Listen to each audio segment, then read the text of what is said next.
Welcome again, everyone. Welcome to our third webinar of the day. And this webinar will be focusing on how to optimize the use of the city center. And it will be presented by Fons here with me, who is representing Delft. Fons, all yours. Thank you, Anthony. This is Fons van der Ham from the city of Delft. I am accompanied by Hester Thorn and Marco Dofferhoff, my colleagues, who are the expert on this challenge of SCIFI. The SCIFI challenges have started basically on the 2nd of July, and it's still open until the 2nd of October.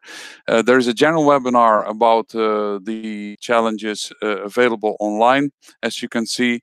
And this webinar will actually focus on the optimizing the use of the city center, and I will be more specific later on in the presentation.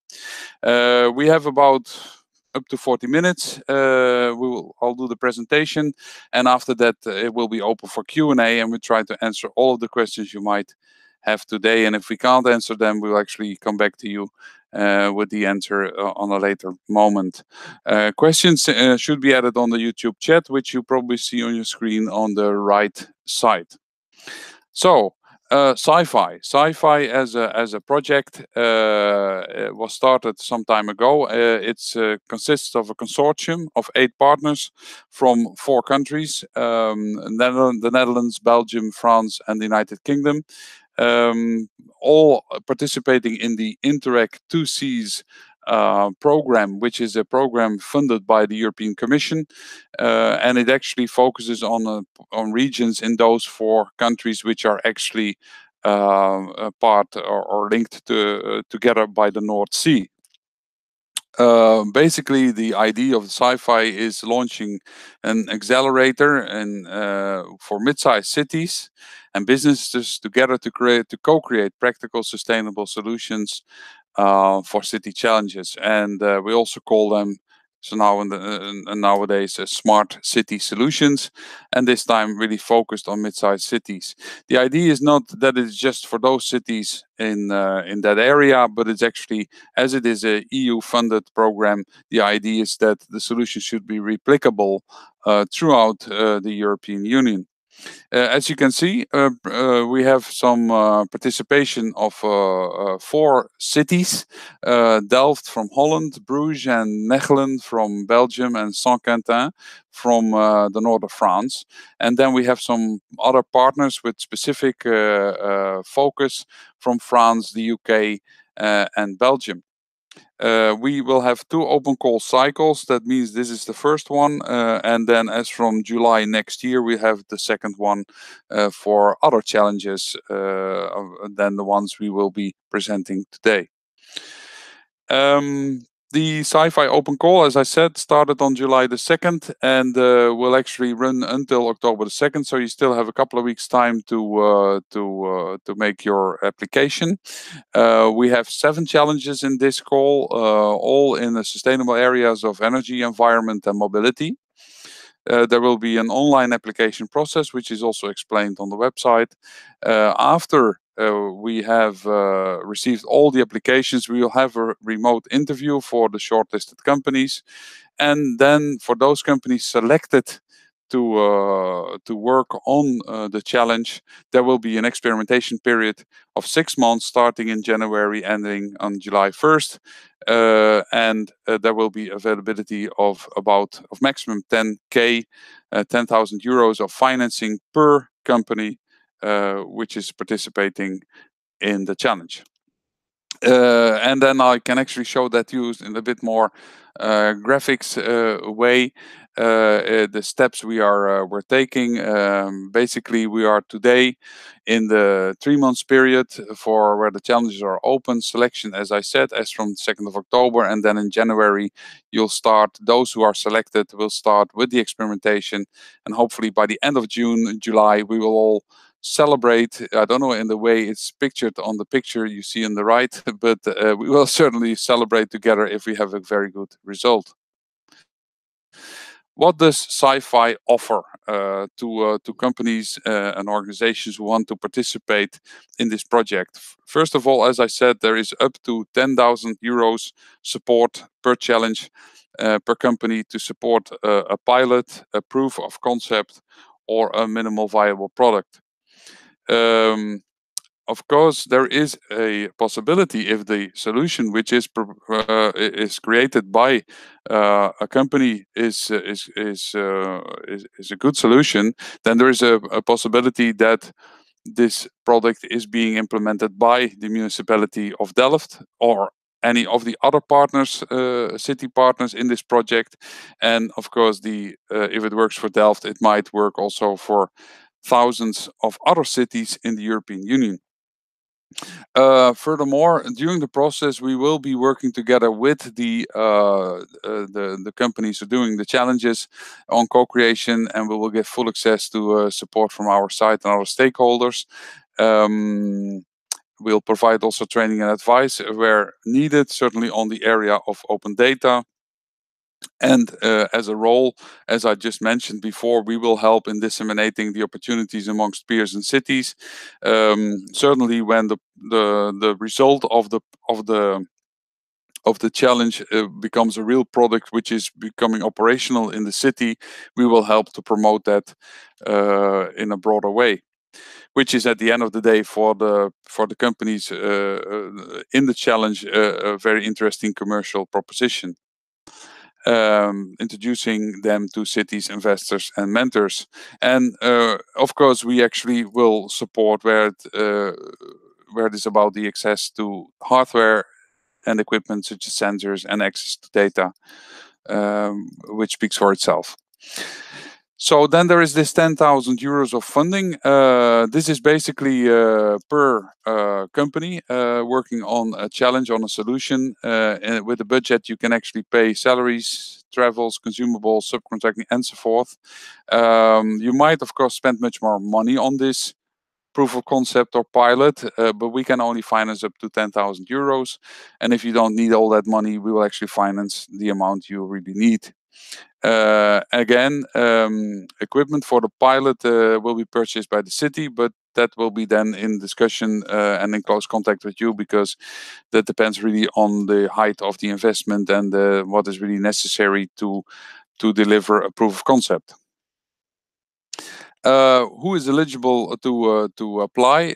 Basically, every legal entity in the European Union can actually apply. Startups, students, and companies with a smart city solution to the challenges. As long as they're part of a legal entity, as long as they're part registered in one of the EU 28 countries or the Horizon 2020 associated countries.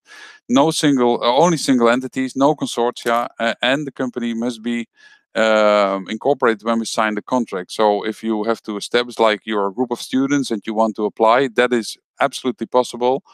But then you have to create your own student company, and it has to be ready before we sign the contract if you're elected for the challenge. And there is more information in the guide for applicants online, and that you can see that in the screen also, the link to that site or page. Now, back to this specific challenge on the optimization of the use of public facilities in the city center. And before I tell a bit more about that specific challenge, a bit more about Delft. Delft is a medium-sized city, a bit more than 100,000 inhabitants in between The Hague and Rotterdam, or I could say about 50 or 30, 50 kilometers south of Amsterdam, for most of the people know that. It's growing. It will be growing up to 150,000 people. It's about 22 square kilometers, and it hosts the well-known and worldwide known Technical University of Delft. Therefore, we have many students here, and also of the 50,000 houses in Delft, about 13,000 houses are for students. And then more specific to this challenge, we have around 850 benches in several types throughout the city, next to about 1,200 litter bins, which are often connected to the benches, but also, of course, at other places. But we have no clue how these benches are used, and whether it makes sense to have so many benches, and maybe are they on the right place or not. So this is a bit of a challenge for Delft, and probably for every city in Europe where they have benches. And as far as my knowledge is, I have seen benches in all cities of the European Union. Now, the challenge is actually that every city has plenty of public objects to offer service, and we call them actually street furniture. And these can be benches, but could also be litter bins or road signage and other stuff. So this challenge focuses on these benches. And by the way, if you want to learn Dutch, then the Dutch word is bankjes. So benches is bankjes. Next webinar, we give you a second lesson on Dutch. So the whole idea is to increase the service level of these objects. Delft wants to gain insight on how these benches are used, and does it make sense to have them, or maybe we don't have enough of them. Maybe they should be of a different shape, because they are maybe people don't want to just sit in the old-fashioned way. You never know. Or sometimes young people want to hang out together, and maybe you have to do something with a circle or whatever. I just give an idea. So with this analysis, we want to see what what makes sense and what doesn't make sense. So what do we expect as an outcome from this project? First of all, we would like to have a kind of measurement or prediction of the usage of benches, time, duration, maybe how many people use it at the same time. And in order to have the ability to evaluate to which extent an existing bench is actually being used. And we could also think of a kind of crowdsourcing, well, a certain engagement tool, maybe an app or something like that, which actually produces, it says earnings, but I think it means learnings from users. So what is the feedback, actually direct feedback from the major stakeholder in this project, and that's being the persons who use these benches. And an important thing which we not always think about is could it also be a tool to determine if a bench is not used frequently but is still important for the elderly? For instance, in the case that there is a bench placed just between a home for elderly people and a bus stop, where elderly people they maybe cannot walk the whole distance in one in one way, and they need a short moment to rest. And maybe a bench there might be other solutions. I don't know whether it's possible, but it would be good, because it would help us also to determine that the fact that a bench is not used so often, but still a vital component in the infrastructure for this group of citizens. The impacts at the end of the day of this challenge would be that we have better insights into locations that have demand for benches but do not currently offer them. So this is also not about existing benches, but also places where we would actually need benches. And it would actually help also the maintenance department to relocate underused and offer better service without putting just more benches in public space, which actually also raise the maintenance cost. And that's a third one, is that we'd like to optimize the maintenance cost. And you see 3 pictures of Delft. The right one, you see some very new benches, which are dual-sided, as you can see. And in the middle, you see one which is full of algae and other stuff. And you can ask yourself whether this is still being used, or does it just mean that it needs to be cleaned? I don't know. And on the left, you see a nice canal. It's not only Amsterdam and Utrecht who have canals, but please come to Delft. We also have canals. All right, and then what do we have? We have data sets. This is what we can provide you, and we have many data sets. And here we just have actually, in the next slide, you will see that we have a whole bunch of data sets from 3 locations. We have all trees, for instance, in the city are in a database, including when they were planted and what their condition is and so forth, and bodies of water, priority cycle lanes, whatever. It is all up to your creativity to think of what you really need, and not only data from the municipality, from the city, but maybe also data from other sources you might be able to use in this solution. By the way, as I showed, there is also on this slide, you see dataportal.smartcityinnovation.eu. That's where you find all these data sets of need. All right, this is the introduction on this specific challenge on benches, bankjes. And I think it's open for questions.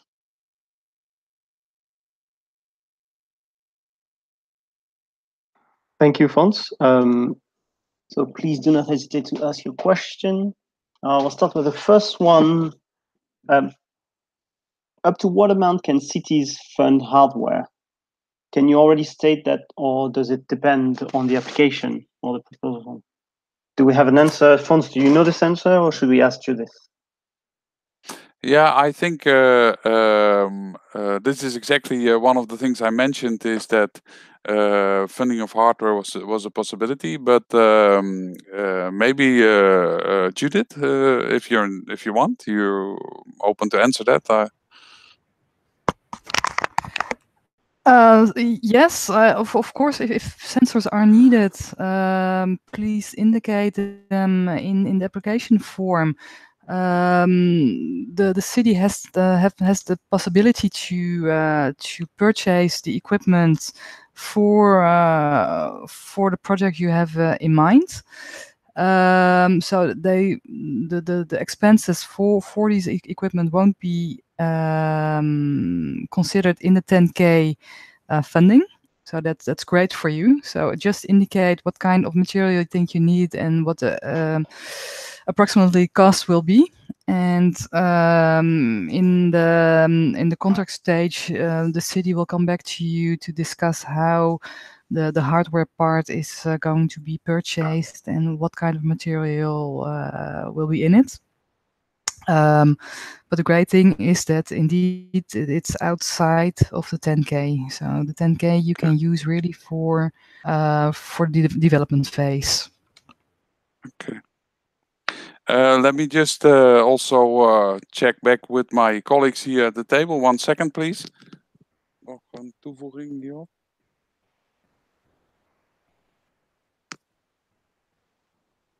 Okay.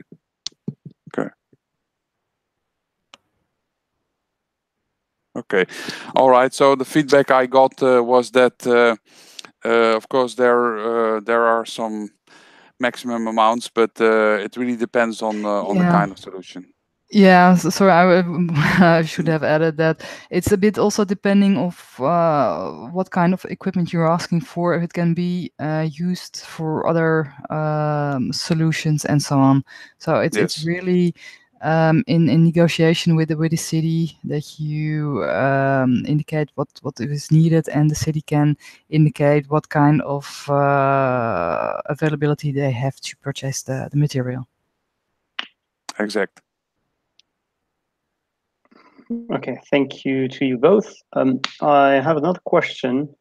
If you obviously the SCIFI project is open to any type of solution, but if you had a top priority on how to optimize, something Delft really wants to do in the city center to optimize its use, what would it be?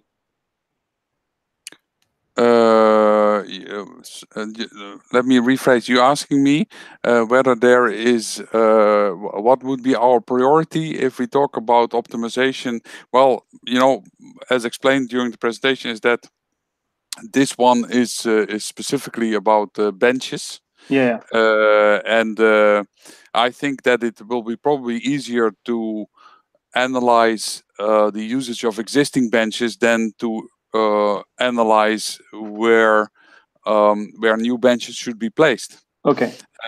So I can imagine that, but I leave that to the creativity of the companies to invent how they want to approach things. Because I couldn't imagine that a solution of having drones 24/7 in the air to find out where people really want to sit is a viable solution. So I leave that a little bit to the. But for instance, it's important. You know, we have these 850 benches. How are they used, and how can we make more use of them? Yeah. Okay. So again, like for the previous challenge, using Exactly. what's already existing and the Yeah. data you've got. Okay. I think we don't have any other question. So I propose we close this webinar and tell everybody that we've got our next webinar coming at 3 p.m. and it will be describing the challenge described by our challenge on maintenance of equipment. So please join us at 3, and I'll see you there. Thank you, Fons. Thank you, Judith. Thank you, everybody. You're welcome. Bye-bye.